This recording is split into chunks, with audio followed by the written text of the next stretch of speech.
Private school की fees per year बढ़ा दी जा रही है। क्या सोच के प्राइवेट स्कूल वाले फीस बढ़ा रहे हैं? योगी जी क्लास 6 में थे तो वो किताबें जब क्लास 7 में गए तो उन्होंने किसी से मांग करके पढ़ी, तब किताबें नहीं बदली। आज की डेट में हर साल किताबें बदल जा रही हैं। क्या गवर्नमेंट स्कूल में पढ़ाई ऐसी हो रही है कि जो अपना एक विधायक है या प्रधान है ये पढ़ाई क्यों नहीं करा रहे हैं?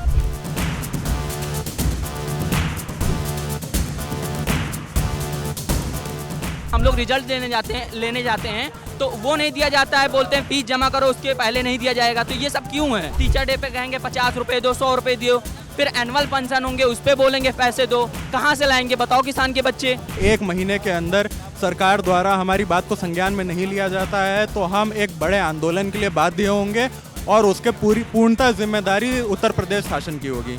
नमस्कार, मैं हूँ कीर्ति और हम अभी मौजूद हैं लखनऊ के जेपीओ पार्क में, जहाँ पर निजी स्कूलों द्वारा मनमानी तरीके से फीस वृद्धि को लेकर, व्यापारिक वसूली को लेकर, जो कि बहुत ही मनमानी तरीके से हर साल फीस बढ़ा देते हैं प्राइवेट स्कूल्स, उसके विरोध में यहाँ पर प्रदर्शन किए जा रहे हैं।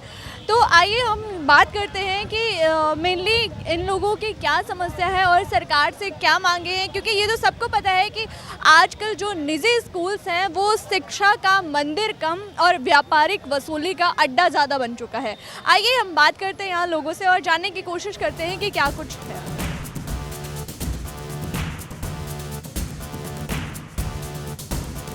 जैसा कि आप इस पे पढ़ सकते हैं, अनपढ़ नेता खुशहाल हैं, शिक्षा का बुरा हाल है। सर, इसके माध्यम से आप क्या कहना चाहते हैं?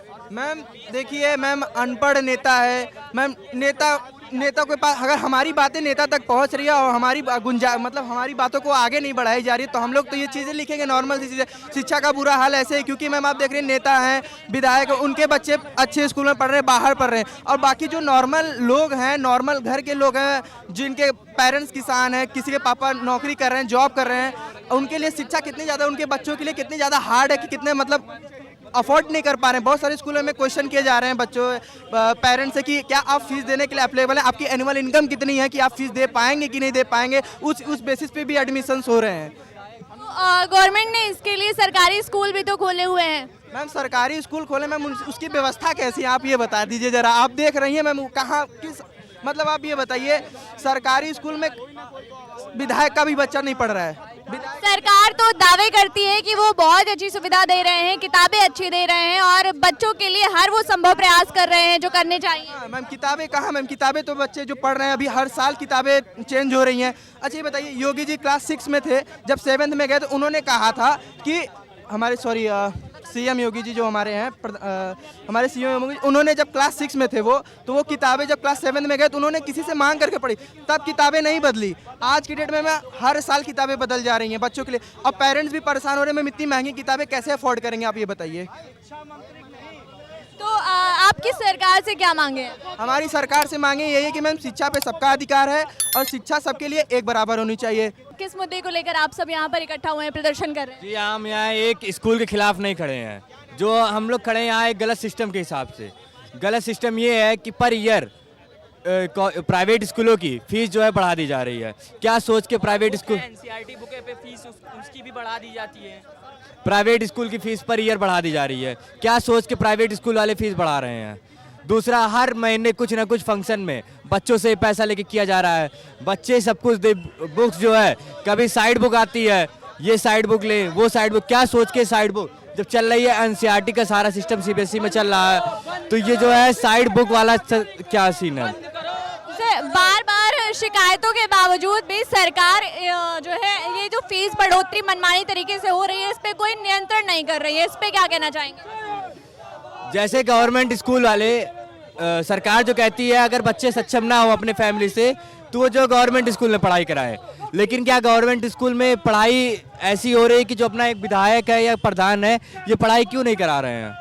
ये भी तो एक सोचने वाली बात है, क्यों पढ़ाई नहीं करा रहे? अपने बच्चों को सीबीएसई बोर्ड में पढ़ा रहे हैं, उनका फैमिली बैकग्राउंड सही है, तो कोई किसान है तो कैसे कराएगा जो है सीबीएसई बोर्ड में पढ़ाई? जो ये एनसीईआरटी बुक्स आती हैं, ये जैसे मैंने देखा है कि छोटे बच्चे होते हैं उनके अकॉर्डिंग ये बुक्स बहुत ज़्यादा हैवी होती हैं, मतलब सिलेबस भी बहुत ज़्यादा होता है, तो इस पे कुछ कहना चाहेंगे? नहीं, इस पे वो मतलब किए जाते हैं, थोड़े थोड़े होते हैं, लेकिन देखो अपने वाइज किया जाता है ना, स्कूल अपने अकॉर्डिंग करते हैं, उस पर हम लोग कुछ नहीं बोल सकते हैं। बट हम लोग इस पे इसलिए प्रोटेक्ट कर रहे हैं क्योंकि जो हमेशा एनसीईआरटी बुक पे मतलब अलग अलग स्कूल अपना अपना स्कूल अपना अपना बुक्स चलाते हैं और उस पर फीस बढ़ा देते हैं। फिर बच्चों की एडमिशन फीस होते हैं, उस पर फीस चार्ज लगाते हैं। फिर जब अगर रिजल्ट देने जाते हैं, हम लोग रिजल्ट लेने जाते हैं तो वो नहीं दिया जाता है, बोलते हैं फीस जमा करो उसके पहले नहीं दिया जाएगा। तो ये सब क्यों है? क्या हमारा रिजल्ट देखना अधिकार नहीं है क्या? जब तक हम फीस नहीं जमा करेंगे तब तक हमको रिजल्ट नहीं दिखाया जाएगा क्या? और तो और बार बार हर साल टीचर डे पे फीस दिया जाता है। टीचर डे पे कहेंगे 50 रुपये दो, 100 रुपये दियो। फिर एनुअल फंक्शन होंगे उस पर बोलेंगे पैसे दो। कहाँ से लाएंगे बताओ किसान के बच्चे? तो आपकी क्या मांगे हैं, आप क्या मांग कर रहे हैं सरकार से? हम ये कह रहे हैं कि ये सब बंद किए जाएं, एक लिमिट लगाया जाए, सब सरकारी स्कूल में पढ़ें, बस यही चीज़ है हमारी। इस पे मुख्यमंत्री जी की तरफ से अगर कोई कार्रवाई नहीं होती है तो इसके बाद आपका क्या मुद्दा हो, मतलब क्या प्लान हो? जैसे कि भैया ने बताया कि अगर 1 महीने के अंदर सरकार द्वारा हमारी बात को संज्ञान में नहीं लिया जाता है तो हम एक बड़े आंदोलन के लिए बाध्य होंगे और उसके पूर्णतः जिम्मेदारी उत्तर प्रदेश शासन की होगी। और क्या आपको लगता है कि क्या ये जो निजी स्कूल्स मनमानी तरीके से फीस बढ़ाते हैं, हर साल बुक्स चेंज करते हैं, इसके पीछे गवर्नमेंट और निजी स्कूल्स की कोई मिली भगत हो सकती है? बिल्कुल मिली भगत है, क्योंकि इतनी बार 1000 बार हमने मुख्यमंत्री को पत्र लिखा, 403 विधायकों को पत्र लिखा। सिर्फ फीस रेगुलेशन की बात है, गरीब बच्चों को उनका अधिकार दिलाने की बात है और उस पर भी कोई संज्ञान नहीं लिया जाता है, कोई फीस रेगुलेशन नहीं आता है। इतना तक कि राइट टू एजुकेशन के तहत प्राइवेट स्कूलों में जो एडमिशन होना होता है, निजी विद्यालयों की इतनी हिम्मत है कि वो उन एडमिशन को लेने से मना कर देते हैं। तो अगर किसी के अंदर इतनी हिम्मत, इतनी साहस एक लोकतंत्र में है तो इसके पीछे सरकार का जरूर हाथ है। सरकार तो कहती है कि अपने बच्चों को सरकारी स्कूल में पढ़ाइए, उस पर क्या कहना? उत्तर प्रदेश के सरकारी स्कूलों की परिस्थिति में आप एक बार जाकर के देखिए, कई सारे स्कूलों में 1 से लेकर के 3री तक के बच्चे साथ में बैठ के पढ़ते हैं।